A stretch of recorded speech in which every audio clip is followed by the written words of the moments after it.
When I look back, there was never a time you were not there. I'll never make time for you. And when I needed things from time to time, I called you, but didn't want to rendezvous. Now all is true. I heard what you did for me, and yet I replied with an IOU. Time passed and I'm like, wait, who are you? When I switched up, why you ain't switch up too? I live life as a phony Christian, living in sin, knowing I can ask forgiveness. Sick how I manipulated your heart, pimping you out, treating you just like a broad. They told me come as you are, you told me come and surrender it all. I choose the latter as I climb the ladder of Jacob and elevate into your arms. I'm sorry. Lord, without your love, it gets so hard for me to breathe. You kept me safe.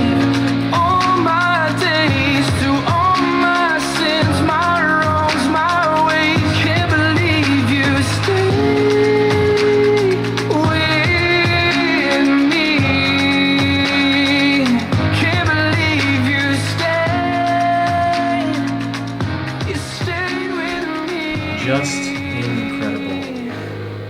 These are the words, and indeed I would say the testimony of Zabbai in his song entitled You Stayed. He's a Christian rapper who I had the honor of interviewing not too long ago. And I think this is the perfect segue into the conversation at hand. Welcome to another episode of Actual Conversations, solo edition with just me. I know it's been a while. I apologize for that, but we've been doing work behind the scenes here. On this podcast, I want to talk about Christianity generally. I know religion turns a lot of people off, but I ask that you bear with me because I think that you'll find this interesting. In recent conversations I've had with people and listening to other conversations people have had on different podcasts, I found that there's this overwhelming sentiment that Christianity is somehow oppressive, it's discriminatory, it's just like other religions, and it otherwise no longer has any value that maybe it once had. I want this podcast to be a defense of Christianity. I think it's worth defending. I think it's largely misunderstood and has been construed into something that it is not. I also want to confess that I'm not a Bible scholar. I'm still learning and I still have struggles and unanswered questions, but at the same time I feel confident enough to share with you what I have learned, and you can judge for yourself what you make of that. So ultimately, I guess, for this podcast, if it inspires people to engage in these conversations and maybe even give skeptics some arguments and positions to consider, then I'd say this podcast will have fulfilled its purpose. The thing I want to talk about, the first thing I want to talk about is the difference between biblical doctrine and human action. Most of the criticism I hear against the Bible comes from the actions of churches and church leaders and Christian leaders from both today and in history. The Crusades, Inquisitions, even Nazi Germany are all things I've heard people lay at the front door of Christianity. This is kind of frustrating to me because it seems that all that is required for an accusation about Christianity to be true is for someone just to make the accusation. It's almost as if someone can say Christianity supports murder and that accusation is enough to make it true, despite what the Bible actually says about murder. And this is what I believe to be their fundamental flaw with those arguments. If you're gonna blame Christianity for a specific action of an individual, you have to demonstrate that the doctrine supports that action taken by the individual. As Christians, we follow the teachings and leadership and the life of Jesus Christ, and anything outside of that is not supported by the doctrine that we believe. But that's only the New Testament. People will obviously point out the harshness, let's say, of the Old Testament. To be honest, I'm still working through questions I have with that. But what's interesting to note is that Jesus says that he comes into the world not to deny anything in the Old Testament, but to fulfill it. He's essentially saying that his life is the fulfillment of the Old Testament. To me, that means that he's providing intent and context behind the words of the Old Testament, in addition to bringing a new relationship to mankind. In other words, Jesus provides us the correct interpretation of the Old Testament. But like I said, I haven't finished the Old Testament, and I'm still in the early stages of my own personal journey with this. The main point here is that just because someone says Christianity supports something does not mean that it does. And as far as I can tell, a general call for followers to engage in violence or forced coercion with non-believers is nowhere to be found in the Christian Bible whatsoever. Moreover, I'd say followers are required to treat all people, regardless of their religion, with love. With this principle in mind, that is, specifically, again, the difference between actions and biblical doctrine, some of these other accusations get a little easier to counter, I think. For example, the accusation that Christianity is inherently oppressive. The question becomes, how is Christianity oppressive? Perhaps what they'll point to are specific leaders who engage in forced coercions, for example. And again, we got to ask ourselves, did Jesus engage in this? Did he encourage his followers to do this? Where is this in the Bible? Obviously, it's not anywhere in the Bible. No, it's not. It's counterintuitive to the Bible. In fact, his standard for a true believer is very high, even among those who genuinely do believe. He makes the case that God wants to see. Well, God, how can I say this? God wants you to seek Him with all of your heart and mind. Even if you do this, He wants it to be for the right reasons and with the right motives. Even if followers of Jesus did force people to convert, this would be displeasing to God at the least, according to the doctrine, precisely because a forced relationship is not an authentic relationship. Take this to its logical conclusion. A theocracy of some kind, as we understand it today, it's not supported by the Bible. The future kingdom that's described in the Bible actually consists of people who want to be there. But a nation founded on Christian principles, practiced by imperfect humans such as us, would rightfully require the freedom to exercise one's religion, kind of like we have in America here. Another accusation against Christianity is that it's discriminatory against people, specifically people who identify maybe as part of the LGBT community. Examples include the Westboro Baptist Church, which is known for being very unloving to that community.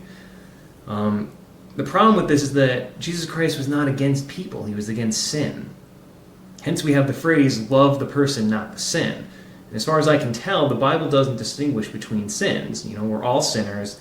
The number of sins and the kind of sin are kind of irrelevant, given that one single sin is enough to separate a person from God and put them in the same camp as someone who sins often and without care, basically.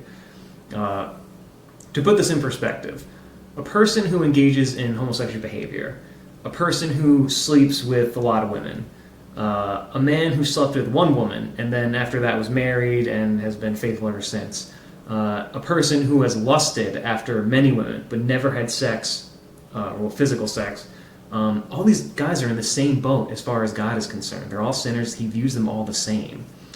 And for people to call themselves Christian, to emphasize one sin over another sin, or even their own sins, and to embrace a community with anger and hatred and not love, just not love in general, I think demonstrates all we need to know about their authenticity.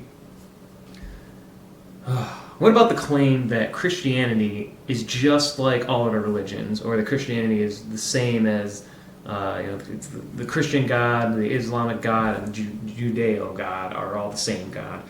Again, to be honest, I haven't studied all these religions, well, that specifically Islam, but I know that nations tend to have a dominant religion one way or another, and I'll use this as kind of a guidepost. And it's a good way to measure people and societies, and if anything, religion gives values and societies, or gives societies and people values, let's say.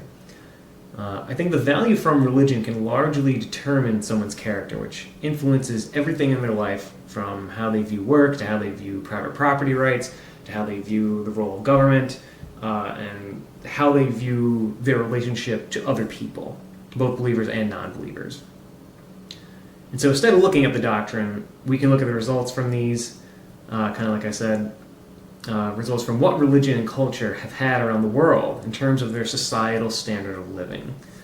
And when you look at the societal standard of living across the world, it's interesting to note that the nations that are the most successful are nations with Western values, that being Judeo-Christian values. I think America is the obvious number one example, where we have, I think, arguably the highest standard of living anywhere in the world. And I mean, I think that's demonstrated by the fact that most immigrants want to come here. I don't think any other nation is dealing with immigration like we do. And I think there's a reason for that. And we've done this despite all being fully human, fully imperfect, and full of our own problems. So what is the difference between these nations? I think based on this, it seems evident to me that not all religions are the same, because they don't all produce the same results around the world, and therefore they must have different values. Moreover, if they all were the same and have the same values, what would be the value in picking one over the other? It seems obvious to me that different religions have different value sets, and that's what attracts different people to adhere to those rules for whatever reasons. But what about the idea that, going back to the original idea of, is Christianity, Judaism, Islam, are they all the same God? I'd say using the same standard, it seems that Islam has a very different set of values, given their societal standards of living throughout history. And now, obviously, the difference between Judaism and Christianity is the New Testament, but the values are the same, because that is indeed the same God, I would say. The only difference there is, was Jesus the fulfillment of the prophecies or not? Christians say it is, Jews say it is not. Which kind of leads me to the last question, is why do I believe in the Bible is the big question, I think, for me and a lot of people. There is the empirical side of the answer, and I'm reminded of a book by Chip Ingram called Why I Believe. He's recently revised it, I think, where he goes over a lot of the more empirical, more the hard facts about Jesus Christ. But it's also interesting to note that science is more and more often now acknowledging that there has to be some kind of creator. Specifically with science looking at the deeper ins and outs of DNA and genetic coding. If you ask these guys if the creation of these things are a product of random chance, they'll tell you that there's no way, because it's too complicated, it's too organized, the DNA, it's too structured, there's too much intent there. And the very idea that something this organized and this is specific would be created out of chaos is just not, and not some kind of intelligent design, would literally be impossible. So while they may not be fully on board, I think, in a humorous way, God is putting his fingerprint on some things, the deeper you look at them. And that's all well and good, but I don't think any of us want to abandon reason and science and facts and data. But those things also don't speak to the spiritual nature of man.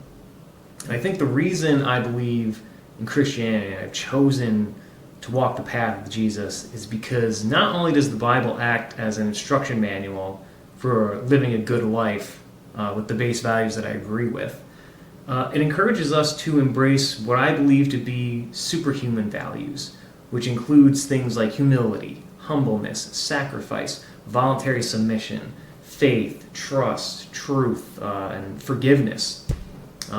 All these values, if we're honest, I think are kind of counterintuitive to what the physical world demands of us. Take, for example, the recent police shooting involving the female officer.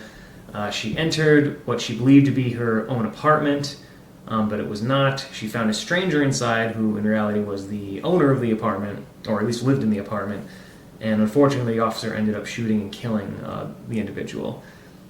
And one of the questions I would ask people is, who among us, even among believers, would say that his family didn't have a right to grieve or feel anger, to feel or to feel revenge even?